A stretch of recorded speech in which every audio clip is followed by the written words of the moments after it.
like the economy is expecting to recover, right? Yeah, GDP showing signs of growth again. Yeah, I feel the price is starting to rise. Kind of worrying. Oh, it feels like an emerging meeting. Do you realize what time it is and you're still out there chatting like everything's fine? What is going on, boss? It's officially the time we step out from the pandemic. Yay!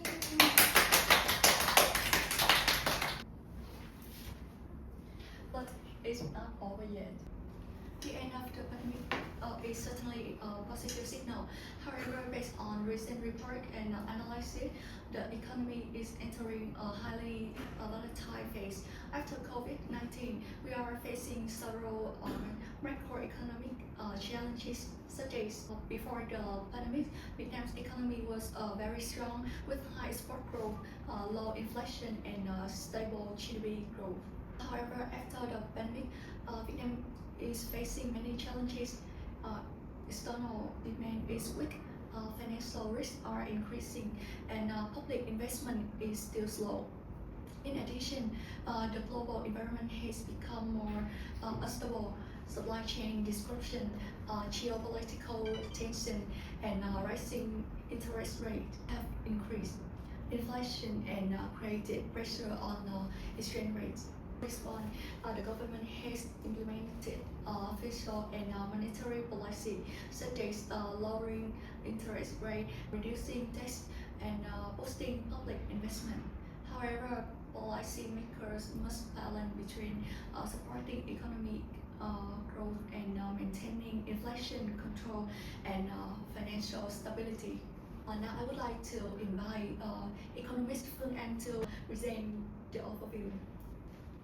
Now we move to the overview. Vietnam's economy recovery after COVID-19 is still good despite strong growth in 2022. GDP is expected to slow to around 4% in 2023, mainly due to declining export and financial challenges. As a highly open economy with a debt to GDP ratio of over 160%, Vietnam is very sensitive to global inflows.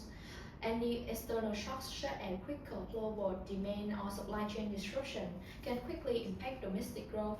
One major factor is tighter monetary policy in economies like the US and EU.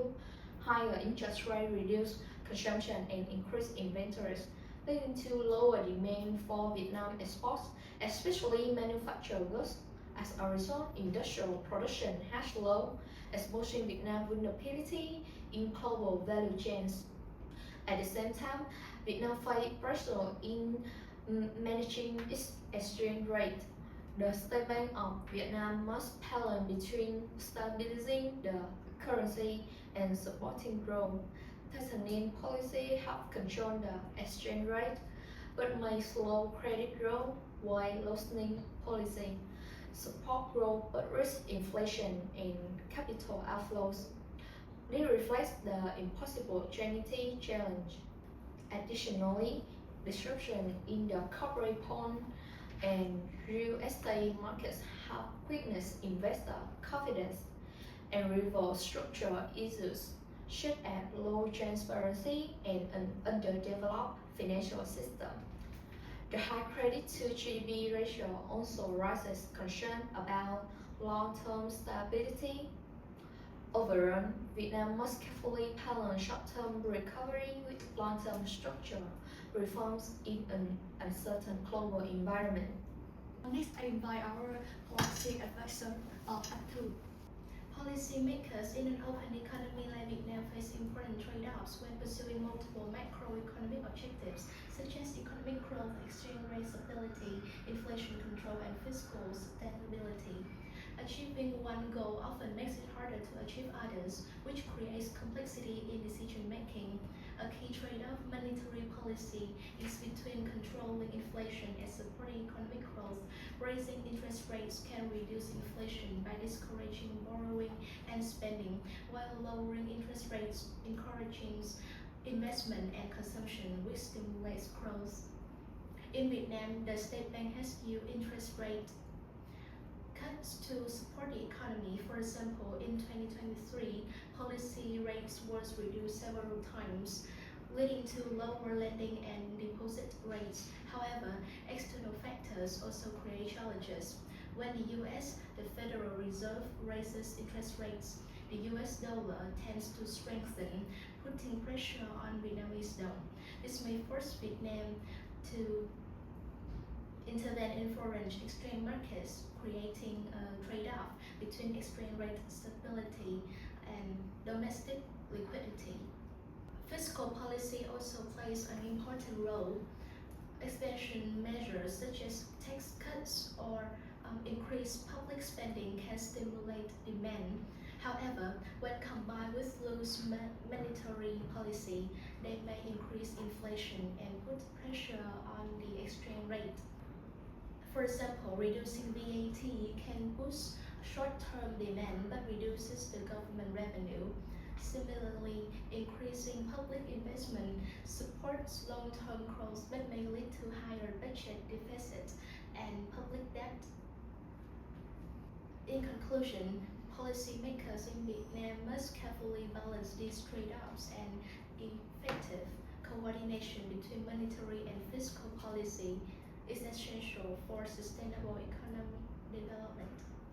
Alright, Ambassador Minh, what's your opinion on the global monetary tightening and exchange rate pressure? So we'll talk about how global monetary policy after COVID-19 affects Vietnam exchange rate and financial situation. After the COVID-19 pandemic, major central banks, especially the Federal Reserve System, raised interest rates to control inflation. This tightened global financial conditions, reduced global liquidity, and strengthened the US dollar. Higher interest rates in the United States encouraged investors to seek capital into the US dollar-dominated assets, changing global capital flows and placing emerging economies under financial pressure. Vietnam, as an emerging economy, was particularly affected. As the US dollar strengthened, exchange rate pressure on Vietnam became more evident. As shown in the figure 3, the USD BND exchange rate followed an upward trend, meaning that the Vietnamese dong depreciated against the US dollar. This reflects global monetary tightening and the widening interest rate differential, which put pressure on the Vietnamese dong, contributes to capital outflows and increased instability in the market. As a result, the Vietnamese dong depreciated by about 4.9%, promoting the central bank to intervene in the foreign exchange market.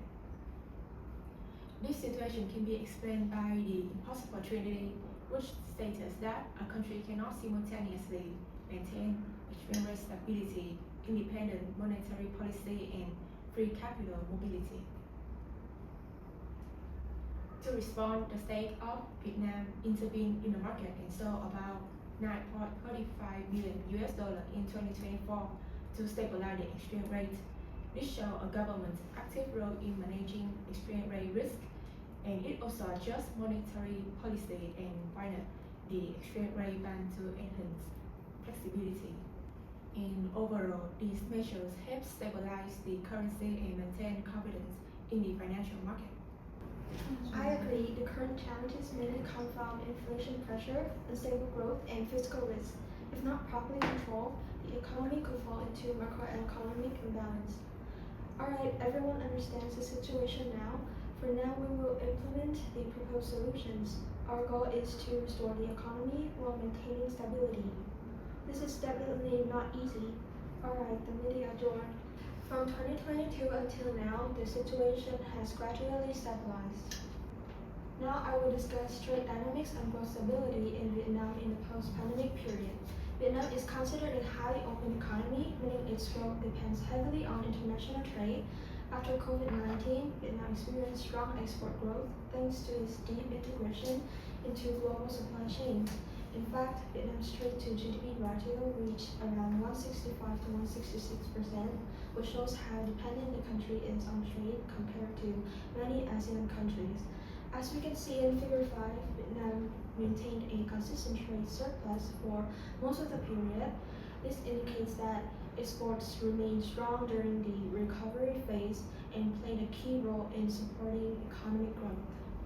However, Being an export-led economy also means Vietnam is very sensitive to changes in global demand. In 2023, Vietnam experienced a noticeable export slowdown.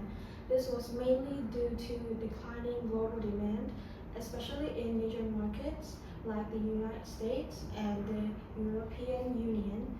In addition, high inventory levels in these markets reduced the need for new imports, and Vietnam's electronics exports also declined significantly. As a result, economic growth slowed down. According to the IMF, Vietnam's GDP growth dropped to around 5% in 2023. This shows how external shocks can directly affect domestic production, employment, and overall economic stability. Despite this slowdown, Vietnam's economy started to recover due to several key factors. First, foreign direct investment, or FDI, remained strong, especially as many multinational companies adopted the China Plus One strategy and shifted production to Vietnam. Second, exports began to recover gradually, and domestic consumption also helped support growth. Because of these factors, Vietnam's GDP is projected to reach around 6.1% in 2024.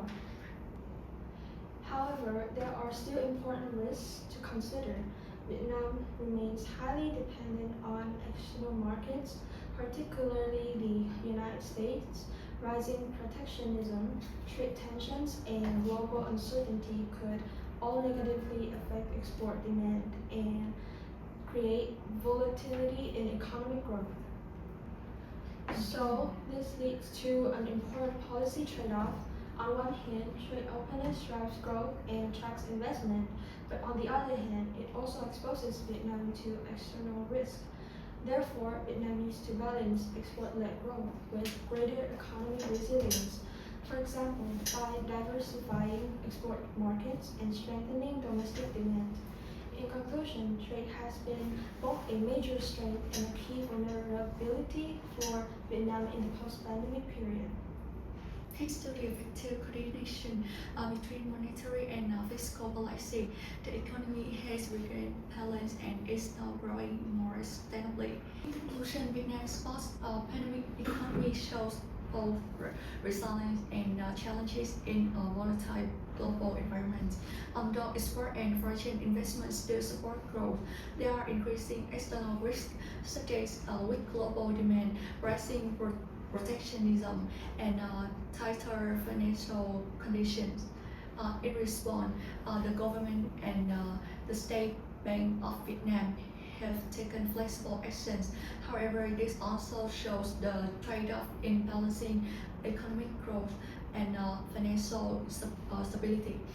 In the long run, sustainable growth will depend on structural reforms and economic diversification to better adapt to future global changes.